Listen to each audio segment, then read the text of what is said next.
Jauh di dalam pulau Kalimantan, tersembunyi di balik hutan hujan lebat dan diselimuti kabut, terletaklah desa Matangkawang.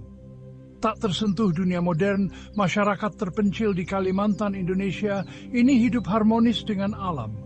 Penduduk desa hidup selaras dengan irama hutan. Mereka percaya akan keterhubungan semua makhluk hidup. Kehidupan mereka terkait erat dengan alam di sekitar mereka. Rasa hormat mereka terhadap lingkungan bukan hanya filosofi, tapi juga jalan hidup. Masyarakat Matangkawang tinggal di rumah kayu tradisional, dibangun di atas tiang, dan dihubungkan dengan jembatan tali. Mereka mengumpulkan buah-buahan dan berburu dengan praktik berkelanjutan, memastikan hutan terus menyediakan. Kehidupan mereka sederhana, namun kaya akan tradisi dan kearifan kuno.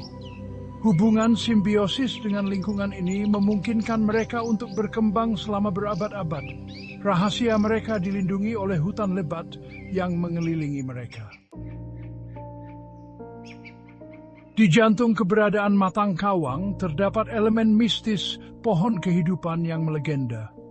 Menjulang tinggi di atas desa, pohon purba ini diyakini sebagai sumber vitalitas dan umur panjang mereka. Legenda mengatakan bahwa pohon itu adalah hadiah dari roh hutan, simbol pakta mereka untuk melindungi dan memelihara tanah dan rakyatnya. Penduduk desa percaya bahwa pohon itu memiliki khasiat mistis, getahnya menyimpan kunci penyembuhan dan peremajaan. Kisah tentang pohon kehidupan telah diturunkan dari generasi ke generasi. Setiap kisah berbicara tentang kemampuannya yang ajaib untuk menyembuhkan penyakit dan mengobati luka.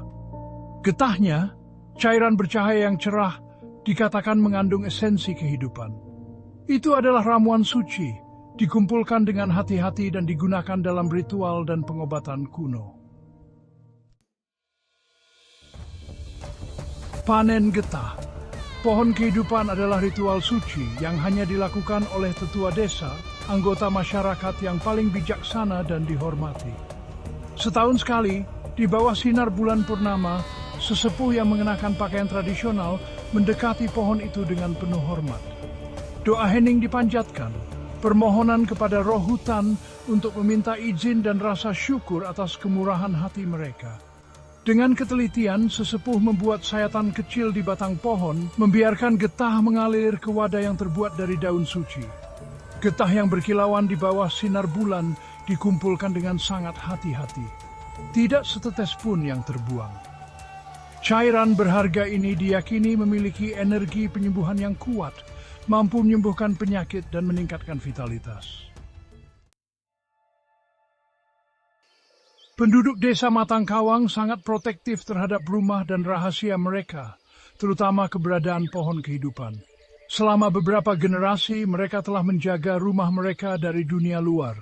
Lokasi mereka adalah rahasia yang dijaga ketat dan diwariskan dari generasi ke generasi. Mereka percaya bahwa kekuatan pohon itu harus dilindungi dari keserakahan dan eksploitasi.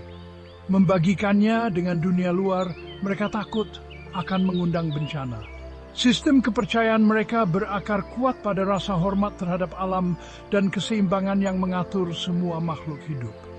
Mereka percaya bahwa mengganggu keseimbangan ini akan membawa konsekuensi yang mengerikan, bukan hanya bagi mereka, tetapi untuk seluruh dunia.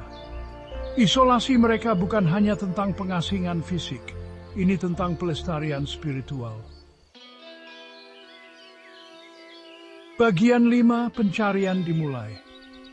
Kisah tentang desa tersembunyi di jantung Kalimantan, komunitas yang diberkati dengan umur panjang dan kesehatan yang prima, telah beredar di kalangan petualang dan peneliti selama berabad-abad.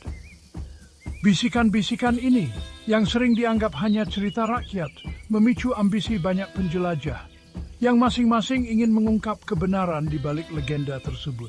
Tertarik oleh daya pikat hal yang tidak diketahui dan janji untuk menemukan peradaban yang hilang, mereka berkelana ke dalam hutan yang lebat dan tak kenal ampun.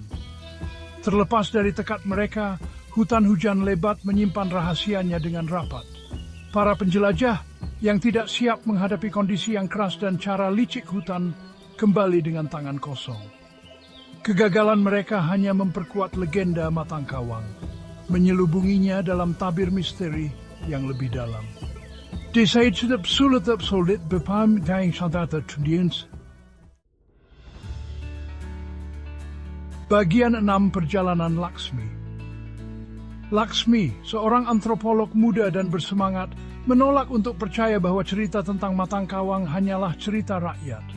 Didorong oleh rasa ingin tahu yang tak terpuaskan dan rasa hormat yang mendalam terhadap budaya indigenous, dia mendedikasikan tahun-tahun hidupnya untuk mempelajari bahasa dan adat istiadat suku Dayak, penduduk asli Kalimantan. Dia percaya berkunjung kunjung desa itu mesti sing besek ngemin bots eruga krase, dapat sama-sama mekolonti cang lokal. Jawabannya pasti dalam tradisi dan cerita mereka. Saya hanya perlu mendengarkan dan belajar. Penelitiannya membawanya ke komunitas Dayak terpencil, yang dikenal karena pengetahuannya tentang hutan hujan dan hubungan mereka dengan dunia spiritual. Dia tinggal di antara mereka, mempelajari cara hidup mereka, berpartisipasi dalam ritual mereka, dan perlahan-lahan mendapatkan kepercayaan mereka. Dedikasi dan rasa hormatnya terhadap budaya mereka tidak luput dari perhatian. Suatu hari seorang tetua menghampirinya. Matanya demikian kebijaksanaan dan sedikit keberangan pikiran. Verdraaien dan its verliens. Sesepuh yang menyadari niat murni Laksmi dan rasa hormat terhadap tradisi kami, memutuskan untuk berbagi rahasia Matangkawang dengannya. Dia berbicara tentang keberadaan desa, cara hidup kami yang harmonis, dan pohon kehidupan suci yang menjadi inti dari semuanya. Dia menekankan pentingnya kerahasiaan, menghormati isolasi kami, dan melindungi cara hidup kami. Laksmi mendengarkan dengan saksama, jantungnya berdebar kencang dengan campuran kegembiraan dan kekaguman. Sesepuh kemudian mengungkapkan jalan menuju desa. Jalan rahasia yang hanya diketahui oleh beberapa orang terpilih. Dia memperingatkannya bahwa perjalanan itu akan penuh dengan tantangan, menguji tekad, dan rasa hormatnya terhadap hutan. Dia mempercayakannya dengan tanggung jawab untuk menjaga rahasia kami, menekankan bahwa masa depan Matangkawang terletak pada kebijaksanaannya.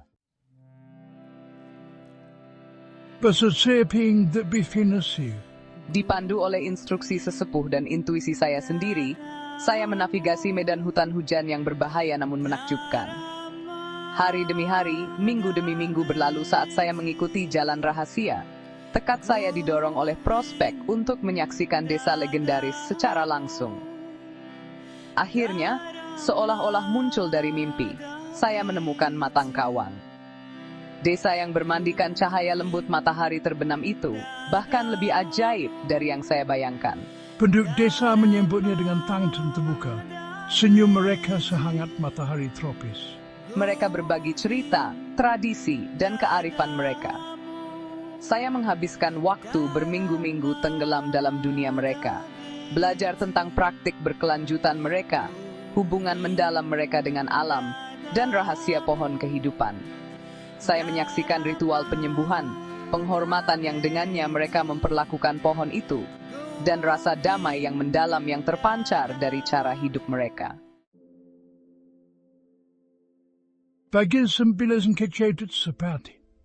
Saat saya bersiap untuk meninggalkan Matangkawang, hati saya berat memikirkan untuk meninggalkan tempat yang mempesona ini. Saya membuat janji yang sungguh-sungguh kepada penduduk desa. Saya bersumpah untuk melindungi rahasia mereka, untuk memastikan cara hidup mereka tetap tidak terganggu. Saya mengerti bahwa kelangsungan hidup mereka bergantung pada isolasi mereka, dan saya akan melakukan segalanya dengan kekuatan saya untuk menghormati kepercayaan mereka. Dia meninggalkan desa dengan hati yang berat, tetapi semangat yang membubung tinggi dengan pengetahuan dan rasa hormat yang baru ditemukan untuk keseimbangan alam yang rapuh.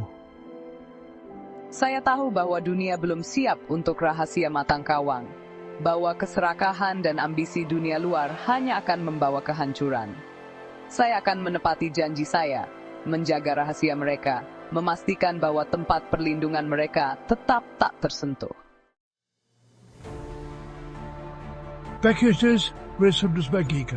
Sekembalinya ke dunia luar, Laksmi memilih untuk membagikan kearifan Matangkawang, bukan dengan mengungkapkan lokasi mereka, tetapi dengan mengadvokasi perlindungan budaya indigenous dan pelestarian hutan hujan. Dia menjadi penyambung lidah bagi mereka yang tidak bersuara, menggunakan platformnya untuk meningkatkan kesadaran tentang pentingnya hidup berkelanjutan dan keterhubungan semua makhluk hidup. Dia membagikan ajaran yang dia pelajari dari penduduk desa, menekankan pentingnya menghormati alam, hidup selaras dengan lingkungan, dan menjaga keseimbangan planet yang rapuh. Dia mengerti bahwa warisan sejati Matangkawang tidak terletak pada lokasi fisiknya, tetapi pada kearifan yang dikandungnya. Kearifan yang dapat menginspirasi perubahan dan mendorong masa depan yang lebih berkelanjutan bagi semua.